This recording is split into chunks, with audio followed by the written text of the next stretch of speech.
last several years, the New Zealand venture market has grown at a rapid rate, but at $160 million in total funding, it's just a small fraction of what it ultimately can be. Other nations with small populations like Israel, Singapore, and the Netherlands have multi-billion-dollar venture markets. We think that the New Zealand venture market can increase exponentially over time, and we're already starting to see signs that this is happening. In 2020, over 25% of deals were greater than $2 million in total deal value, versus I think the number was 9% in 2017. And in 2020, over half the deals were greater than $1 million in total deal value. Importantly, and probably not a surprise to anyone else in this room, we're starting to see international capital flowing into New Zealand venture. In 2020, 7 deals were led by international venture capital firms, and we expect that number to grow significantly in the future. Like any other financial market, the number one driver of growth is success and returns. In venture capital, success means profitable exits.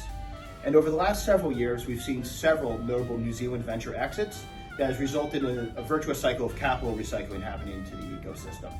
In 2021, Rocket Labs IPO'd on the NASDAQ and currently has a $2 billion market cap. Sequent Technologies was bought by Bentley Systems for $1 billion.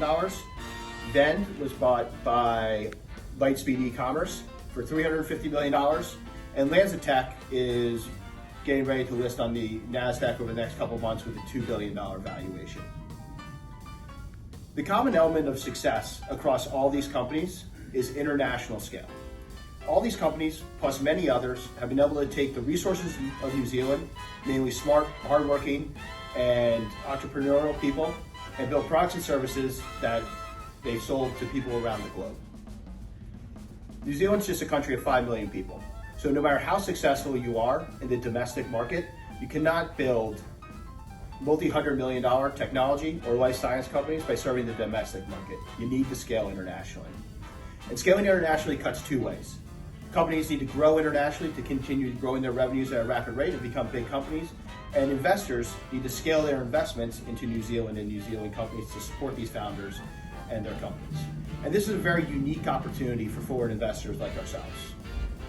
We have found that our experience, wisdom, and connections to be extremely and highly valued by the local entrepreneurs we work with, and we've developed wonderful relationships with them because of this. We've seen firsthand how impactful sophisticated foreign investors can be on New Zealand startups and how much of a difference we can make in how fast these companies scale and the potential that they can reach.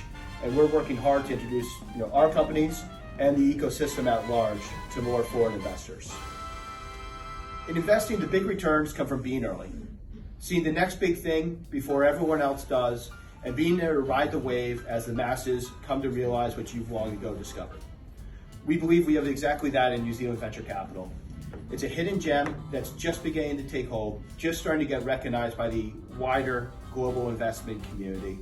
And we know with the help of organizations like the MIA and Bridgewest Group, we can help put New Zealand venture capital on the global map. Kufano, Harikoa, Itakunako, Itatutaki Iakoto, Tenakoto, Tenakoto, Tenakoto Katoa. Greetings everyone, my name is Saba Sami. I'm very happy to be here with you today. Today, I'm going to talk you briefly through my personal journey developing a clean tech company and talk about sustainable remediation.